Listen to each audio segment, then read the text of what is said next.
Hello and welcome to another video. Today I will be replacing the front disc and pads on my XJ. The process is very similar to many other cars on the market, and the reason why I'm doing this is pretty obvious. The edges of the discs are actually quite a bit corroded, and then if you look at the pad wear, it's not really too bad, but it just really needs to be done at the same time, since I'm going to put new discs and new pads. I'm going to do the process as well in the rear of the car, but that will be on another day. Now let's go and dismantle the whole system.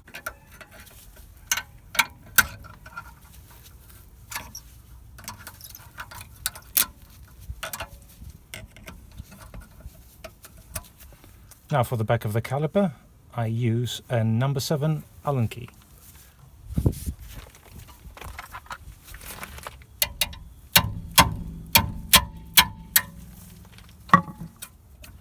Now I'm going to remove the sliding pins and then remove the caliper from the bracket.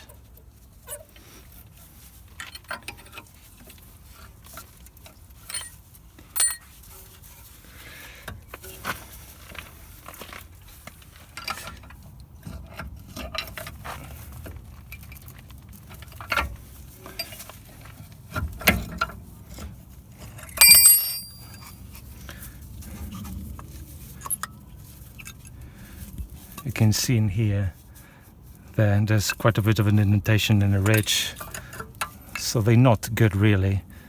Massive recess in here in this area. Now it's always important to hang safely the caliper, and I actually got this piece of wire that came with the trolley jack, and it's perfect to hold brake calipers.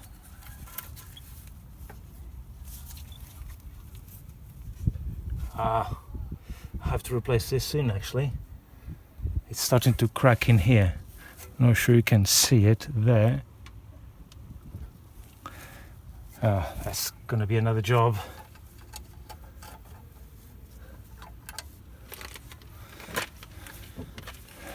Now, at the back of the caliper carrier, there are 2 nuts, and I'm just going to put a little bit of WD-40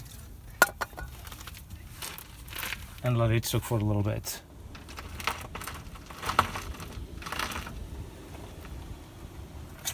And for this, I use a socket number 17. Actually, they're actually coming out very easily.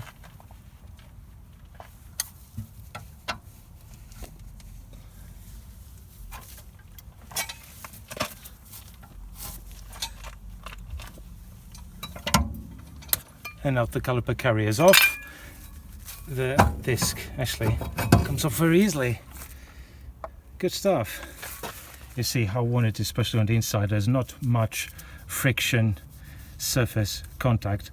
Heavily grooved and corroded is really good for the dustbin.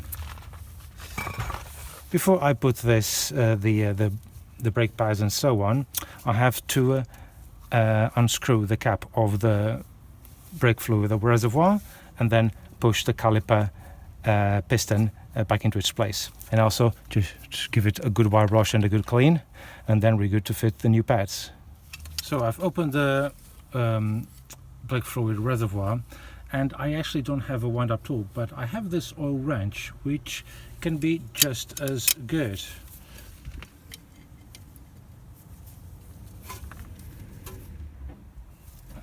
There you go, easily done.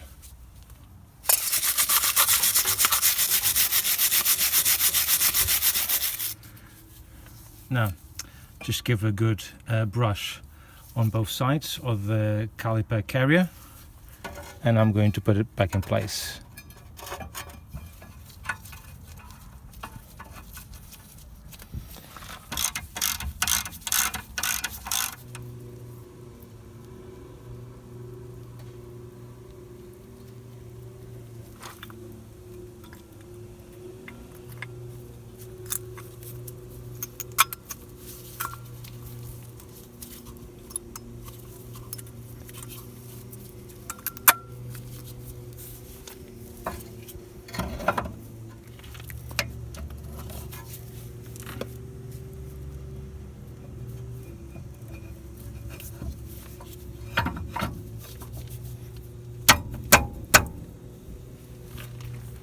And of course I can't forget the sliding pins, which will be wire brushed, and put some Ceratec as well.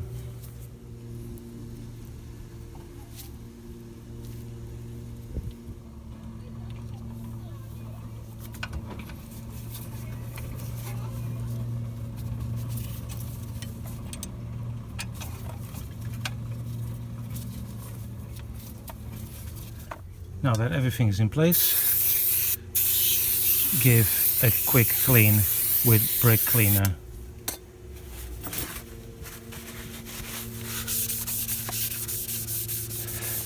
I did wipe the disc before installing it, but it's always give a second clean, especially to remove the last bits of debris that usually happen when installing a new disc.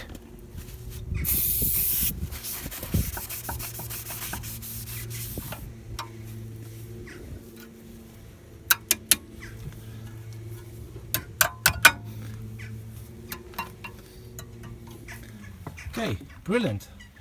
That didn't take too long. One disc and the new brake pads installed. Now moving on to the other side. Now moving on to the rear brakes, it is basically the same process. I'm not going to bother to film it really. So the only difference is that a bit less of access, because you can't turn the wheels of course, but it has other things make it easier, like having the ability to rest the caliper on top of the hub. Before you do anything with the brakes, you have to put the car in neutral. For that you have to switch ignition on, but not start the engine, and foot on the brake, and then neutral, and then head brake off. But sometimes you might find that the wheel is still a little bit stuck. Not the case of this one. So what you have to do is to line up at around the 12 p.m. or 12 a.m. 12 o'clock position, and use a torch which will shine a light onto the adjuster. Can't see very well in here. You see the little cogs in there?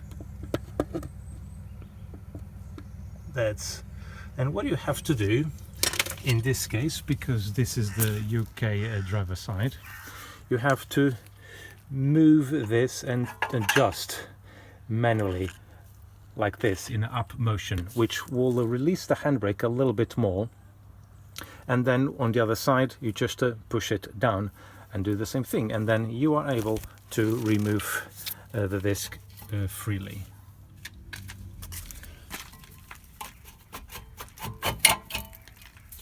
And there you go, it's all done.